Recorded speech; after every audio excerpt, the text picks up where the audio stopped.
Bonjour tout le monde, lundi 28 octobre, poids bourse. Les marchés continuent de faire fi de toutes les incertitudes avec les indices qui sont au plus haut, au-dessus des 5700 points sur le CAC, au-dessus des 12 900 pour le DAX, avec donc des tendances de fond qui restent haussières, de grosses questions concernant les potentiels, puisque systématiquement quand on est revenu dans cette zone, donc voilà, proche des 5700 points, le CAC est fortement revenu en arrière. La dernière fois, on est revenu à 5006. La fois d'avant, on était revenu à 5004. Bon, on en est pas là, bien évidemment. Pour l'instant, tout va dans le sens d'une poursuite, d'une part de l'hésitation et d'autre part du billet qui reste positif. C'est pour ça d'ailleurs que nous, on continue de travailler à l'achat sur repli, ce qui fonctionne très bien. La semaine dernière, on a pu le faire à plusieurs reprises. Vendredi, notamment sur les retracements sur 5665-70. Alors c'est vrai que ce matin, étant donné qu'on a fait un plus haut, eh bien, il faut remonter ce niveau-là. Donc, on peut le remonter, par exemple, vers 5685 pour un niveau, on va dire, un peu éloigné, mais logique d'achat. Sinon, une zone plus proche, ça se situe autour de 5700, 5705. Et donc, dans cet esprit-là, eh bien, vous pouvez acheter des turbo-calls. Alors, difficile de prendre des prix, des strikes proches tout de même, hein. On n'a pas de niveau d'alerte très proche. Vous pouvez par exemple vous intéresser à ceci, vous voyez, 5549, 5519. Et l'idée, c'est ce que je vous indiquais la semaine dernière déjà, c'est faut pas prendre de prix d'exercice trop près parce qu'on sait jamais, sur un trou d'air, il ne faudrait pas être déclenché bêtement. L'idée, c'est plutôt de le gérer un petit peu dynamiquement si jamais le marché se met à monter, à baisser, pardon. Si jamais vous souhaitez jouer un potentiel de hausse épuisé, eh bien, on peut toujours travailler en put synthétique, achat de call, vente de futurs. Sinon, via les turbo put, vous pouvez très bien prendre des proches aussi, 5762 par exemple. Ça fait un petit billet vendeur sur les niveaux de prix actuels, en tout cas pour jouer des retracements. Mais ce qu'il ne faut pas hésiter à faire, c'est alléger sur des premiers retracements. Vous voyez, il faut être dynamique sur une bonne partie de la position, puisque pour l'instant, les marchés n'envoient pas d'indication de faiblesse. Donc, il n'y a pas le market timing, il y a peut-être le niveau, hein, la zone de résistance, mais en tout cas, pas d'indication de baisse assez rapide. Mais en même temps, est-ce qu'il y en aura? Tout tient à tellement peu de choses. Les résultats d'entreprise, quant à eux, sont plutôt pas mauvais dans l'ensemble. Les grosses capitalisations du CAC ont annoncé des meilleurs chiffres que les plus petites, et donc c'est ce qui a dopé un petit peu l'indice. Et on attend Airbus qui annoncera le 30, donc en milieu de semaine. En ce qui concerne les marchés US, on a 80% des sociétés du SP500 qui ont déjà présenté leurs résultats et qui ont dépassé les attentes de bénéfices par action, et à 64 celles des attentes du chiffre d'affaires. Donc on voit que c'est plutôt pas mal.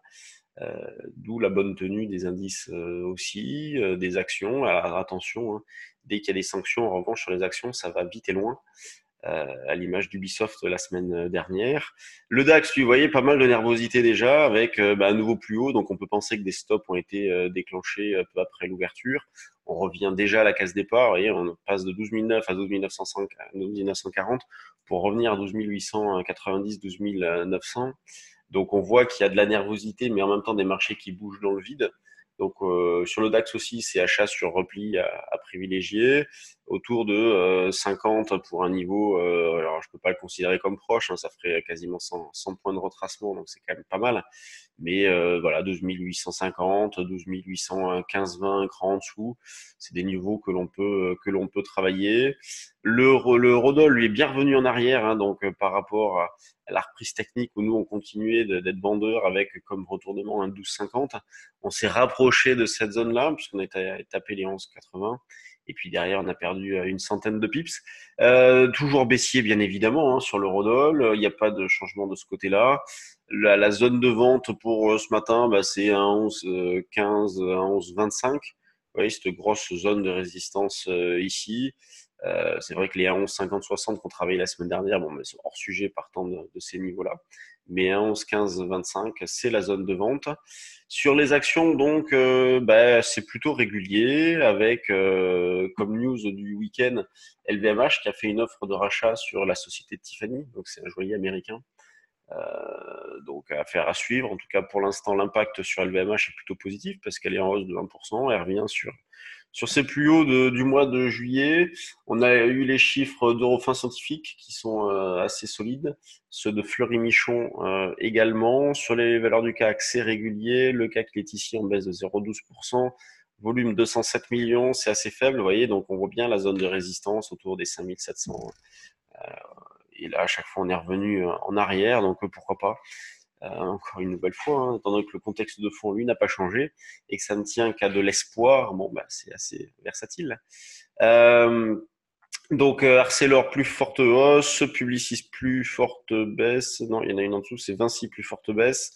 Bon, il n'y a rien de bien méchant. On voit qu'on est sur une résistance aussi sur Vinci. Tiens, je vais les passer en revue, les actions, là, tout à l'heure, sur le forum, voir si vraiment il y a des potentiels épuisés un petit peu partout. Dans les screeners volume, qu'est-ce qu'on retrouve? Bon, on retrouve LVMH, valeur sur laquelle il y a un volume important. Nanobiotics qui bouge pas mal, MND, Xilam qui a signé un deal avec Netflix la semaine dernière, Ubisoft qui se reprend après la purge donc de la semaine dernière, hein, avec une ouverture, on était à moins 25 je crois l'ouverture, donc elle a terminé, elle a limité la casse en clôture à moins 16. Eurofin donc qui a sorti des chiffres solides et qui est en belle hausse de 2,5%. Katana, Beneteau, donc les bateaux, Valorec, Trigano, Casino. Bon, il n'y a pas énormément de spéculation ce matin, mais plutôt des marchés qui restent bien orientés, de la régularité, toujours une hésitation en toile de fond, mais pour l'instant, un biais qui reste positif sur le fond. Bon, bah, sur ce, je vous laisse. Alors, sur notre site, on a mis les prochaines dates de stage pour le début d'année prochaine.